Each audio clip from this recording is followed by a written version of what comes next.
Hello friends, welcome back to this channel. तो दोस्तों, इस वीडियो में सुज़लोन एनर्जी लिमिटेड के लिए हम लोग बातचीत करेंगे, जानने की कोशिश करेंगे कि क्वार्टर टू के नंबर्स क्या रिप्रेजेंट कर रहे हैं, क्या दिखा रहे हैं, कंपनी के अंदर की सिचुएशन को किस तरीके से रिफ्लेक्ट कर रहे हैं। लेकिन उससे पहले आपसे रिक्वेस्ट कि अगर आप चैनल को फर्स्ट टाइम देख रहे हैं, सब्सक्राइब करके बेल आइकन को हिट कर लीजिए और डीमैट या ट्रेडिंग अकाउंट के लिए डिस्क्रिप्शन बॉक्स में लिंक आपके लिए ड्रॉप किया गया है। सबसे पहले कल की क्या सिचुएशन रही फ्राइडे के दिन। देखिए, फ्राइडे को 7.10 के इसके प्रीवियस डे क्लोज प्राइस के ऊपर ही ओपन हुआ और 7.05 का लो और 7.30 का हाई और 7.10 के ऊपर फाइनली बंद हो गया। 2,88,35,161 टोटल एनएससी के ऊपर वॉल्यूम जनरेट हुआ, जबकि आप बीएससी के ऊपर देखेंगे तो यहाँ पे भी आपको दिखाई देगा 72,09,538। मार्केट कैप है 6,338 करोड़ रुपए। इसका 52 वीक लो 2.91 का, हाई है 9.45 का। दोस्तों, हम बात कर रहे हैं इस बार सुज़लोन एनर्जी लिमिटेड के क्वार्टर टू के लिए, राइट। सुज़लोन एनर्जी लिमिटेड ने 12.40 करोड़ का नेट लॉस पोस्ट किया है सितंबर क्वार्टर के अंदर। लास्ट फाइनेंशियल ईयर के सेम क्वार्टर में कंपनी ने 674.76 करोड़ का प्रॉफिट पोस्ट किया था कंसोलिडेटेड बेसिस पे।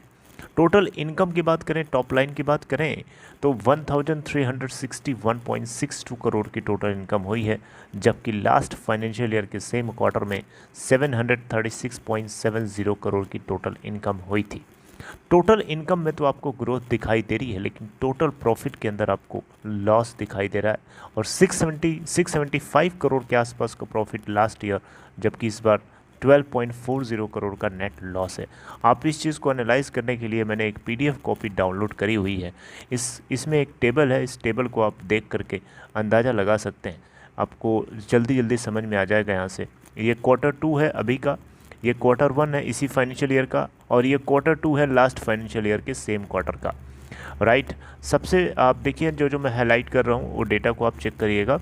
ये नेट रिवेन्यू का कॉलम रो है, जिसमें आप देखिए 1347 करोड़ का हुआ है, जबकि इससे पहले आप खुद भी देख सकते हैं। मैं थोड़ा सा इसको जूम कर देता हूँ, राइट।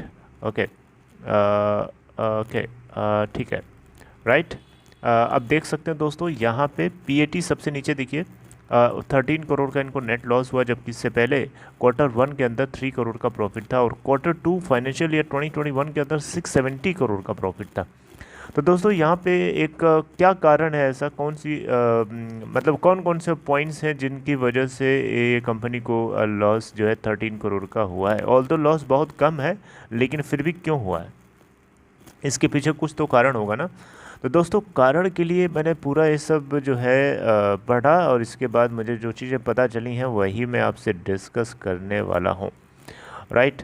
देखिए, कंपनी के सीईओ, चीफ एग्जीक्यूटिव ऑफिसर और chief financial officer Himanshu Modi financial officer और Ashwani Kumar chief executive officer, इन दोनों लोगों ने एक्सप्लेन किया कि ऐसे कौन से कारण से जिनकी वजह से कंपनी को क्वार्टर टू के अंदर ये लॉस 13 करोड़ का देखना पड़ा। दोस्तों, कई कारण इसमें बताए गए हैं। पहला कारण तो ये है, मैं आपको मोटा मोटा बता देता हूँ। पहला कारण तो ये बताया गया है इस पूरे पीडीएफ में, जिसको आप शायद देख नहीं पा रहे होंगे स्क्रीन के ऊपर, क्योंकि जूम करने के बाद मुझे स्लाइड करना पड़ेगा, तो मैं आपको अपने तरीके से समझा देता हूँ जल्दी से। दोस्तों, यहाँ पे बताया ये गया है इस पूरे पीडीएफ के अंदर इन लोगों के द्वारा कि कंपनी को इस क्वार्टर में लॉस इसलिए हुआ है क्योंकि मैंने आपको एक चीज़ पहले भी हिंट करी थी कि जो मटेरियल कॉस्ट है या जो कमोडिटी प्राइसेस के अंदर जो ग्लोबली इंक्रीमेंट हुआ है, इसकी वजह से इनको जो है प्रोडक्ट्स को बना करके उसको बेचना बड़ा मुश्किल हो पा रहा है, क्योंकि उनकी कॉस्ट बढ़ गई। अब आप खुद एक लॉजिक लगाइए ना, आप कोई चीज़ बेचते हो, सपोज़ करो आप यहाँ पे अलग अलग तरीके से रॉ मटेरियल ले आ करके आप कोई फिनिश्ड प्रोडक्ट तैयार करते हैं और उसको आप मार्केट में ले जाके बेचते हैं XYZ रुपए में, ठीक है। लेकिन अगर आपके ये जो आपकी इनपुट कॉस्ट जो आप ले आ के आप जिस चीज़ को बना रहे हो, आप ये इन आइटम्स की कॉस्ट अगर बढ़ जाएगी, तो फिर आप जो ये प्रोडक्ट तैयार कर रहे हो इसकी कॉस्ट आपको बढ़ानी पड़ेगी ना। अगर आप नहीं बढ़ाओगे तो फिर आपका मार्जिन घट जाएगा। लेकिन आप बढ़ाओगे अपने इस प्रोडक्ट के प्राइस को, तो आपके लिए खतरा ये है कि आप उसको फर्दर सेल कर पाओ या ना कर पाओ, इसकी कोई गारंटी नहीं है। लेकिन हाँ, इतनी ज़रूर है कि आपको बढ़ाना पड़ेगा अगर आप अपना प्रॉफिट बनाना चाहते हैं तो यही बात है। अगर कंपनी को लगता है कि आगे इसको पास ऑन नहीं करना चाहती है, उसी रेट पे बेचना चाहती है ताकि ये कस्टमर एक्सपीरियंस को बेटर रखे और कस्टमर के कन्वीनियंट पॉइंट से अगर देख रही है कंपनी, तो उस केस में कंपनी को क्या होगा, प्रॉफिट आफ्टर टैक्स के अंदर रिडक्शन व लॉस होगा कि नहीं होगा। सिंपल सी बात है, सिंपल सा लॉजिक है। तो एक तो ये कारण है। दूसरा कारण ये दोस्तों कि सरकार ने 5% से बढ़ा करके जीएसटी को 10% कर दिया है। ये एक बहुत बड़ी गलती करी है सरकार ने, और इसीलिए यहाँ पे जो प्रोजेक्ट कॉस्ट है ये इनको बहुत ही ज़्यादा पड़ रही है। इनके मार्जिन्स के ऊपर सीधा सीधा इसका चपेट या इसकी मार पड़ रही है, राइट। और इसके अलावा जो सेवरल करंट प्रोजेक्ट्स हैं वो अनवायबल साबित हो रहे हैं। मेरी बात समझ रहे हैं ना दोस्तों। 5% से बढ़ा करके जीएसटी को इसने सीधे सीधे 12% कर दिया। और ये दोनों बातें मतलब चौंकाने वाली हैं कि एक तरफ सरकार चाहती है कि रिन्यूएबल एनर्जी सेक्टर में ग्रोथ हो, और ऊपर से 5% से 12% का जीएसटी कर देना, ये मतलब ये दोनों एक दूसरे के कॉन्ट्रेरी लगते हैं, राइट। तो दोस्तों ये दो पॉइंट्स तो मैंने आपसे डिस्कस किए ही। और इसके अलावा यहाँ पे ये भी बताया गया है कि विंड एनर्जी सेक्टर जो है यहाँ पे सबड्यूड रहा है पूरे फाइनेंशियल ईयर 2022 के फर्स्ट हाफ के लिए, और जिसमें 610 मेगावाट की एडिशन सिर्फ इन्होंने विंड एनर्जी सेक्टर में किया गया अभी तक, ऐसा यहाँ पे बताया गया है, राइट। और यहाँ पे आपको ये भी बताना चाहूँगा, यहाँ पे कंपनी की तरफ से किसी भी तरीके से हार मानने वाली सिचुएशन नहीं है। कंपनी ने कहा कि अभी भी विजिलेंट है, काफ़ी होपफुल है और कंटिन्यूअस ये ग्रो करने के लिए तैयार है। देखिए यहाँ पे एम्प्लॉयज़ कॉस्ट भी इनको बढ़ी है। एम्प्लॉयज़ कॉस्ट का मतलब जो इनको एम्प्लॉयज़ हायर करे हुए हैं उनमें भी इनको ज़्यादा सैलरी पे करनी पड़ी है, राइट। क्योंकि अब कोविड-19 के रिस्ट्रिक्शंस के धीरे धीरे कम होने की वजह से डिमांड जो है बढ़ रही है, ऐसा नहीं कि नहीं बढ़ रही है, लेकिन अब डिमांड बढ़ रही है तो उसके फिर सप्लाई भी बढ़ाना पड़ेगा। तो फिर यहाँ पे सप्लाई बढ़ाने के लिए इनको प्रोजेक्ट कॉस्ट ज़्यादा पड़ रही है।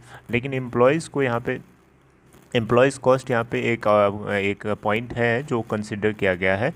यहाँ पे टोटल अगर हम ऑर्डर बुक की बात करें फर्स्ट हाफ के लिए, तो 1091 मेगावाट की निकल के आती है। याद रखिए इस चीज़ को।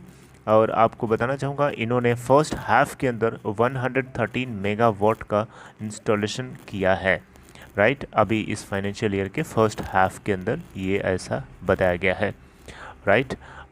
ओके, तो बाकी पॉइंट्स, हाँ, ONMS सर्विस जो है, ऑपरेशन एंड मेंटेनेंस सर्विस जो है, ये जो बिज़नेस है इनका, ये भी गुड टरबाइन परफॉर्मेंस डिलीवर किया है Q2 के अंदर, कोविड-19 के चैलेंजेस के होने के बावजूद, राइट। तो दोस्तों आई होप मेरी बात को आप समझ पा रहे होंगे। मैंने आपको अपने लैंग्वेज में समझाने की कोशिश करी, जो पॉइंट्स वन क्लिक में दिमाग में आया। बाकी बहुत सारे पॉइंट्स हैं, यहाँ पे पढ़ने चलें तो बहुत चीज़ें हैं, और जो मेन हाईलाइटेड पॉइंट था वो मैंने आप तक पहुँचाने की कोशिश करी है। अच्छा, एक पॉइंट और मैं मिस कर रहा हूँ, वो भी मैं बताना चाहूँगा। कंपनी के 75% स्टेक जो आपको मैंने बताया था कि ये डाइवेस्ट करना चाहते हैं, इनकी एक कंपनी है सुजलॉन जनरेटर लिमिटेड करके कोई, राइट। तो वो हो नहीं सका।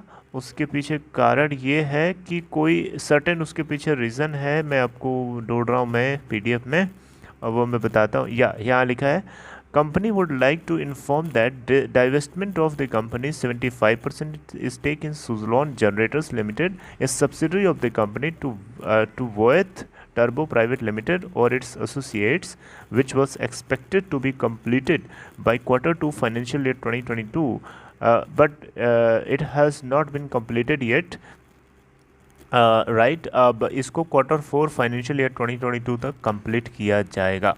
ये कुछ पॉइंट्स थे दोस्तों, आप लोगों के साथ मैंने डिस्कस किया। आई होप आपको मेरी इन्फॉर्मेशन अच्छी लगी। अगर आपको ये कंटेंट मैं समझा पाया तो मेरी इस वीडियो को लाइक शेयर कर सकते हैं। बाकी अपना ख्याल रखिए, और हम इसके ऊपर बात कंटिन्यूस रखेंगे। मैं इसको छोड़ूंगा नहीं, सुजलॉन को, इसके ऊपर रिसर्च करूँगा और उससे और पॉइंट्स आपको काउंट कर करके मैं बताऊँगा, आप ज़रूर। Take care friends, this is all, take care.